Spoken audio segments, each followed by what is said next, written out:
2 minus 2 gives us 0. Divide 1 upon 2 plus 2. Here 0 divide 1 upon 2 gives us 0 plus 2. The final answer is 2. But this answer is not correct, because according to order of operation, first we do parenthesis, then exponent, then multiplication or division, finally addition or subtraction.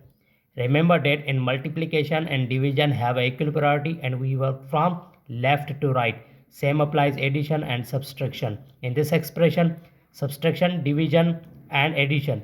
So first we do division. 2 minus 2 divide 1 upon 2. Now here we know that when we divide, convert into multiplication according to rule of KCF, where K stands for keep, C stands for change and F stands for flip. It means where denominator change into numerator and numerator change into denominator.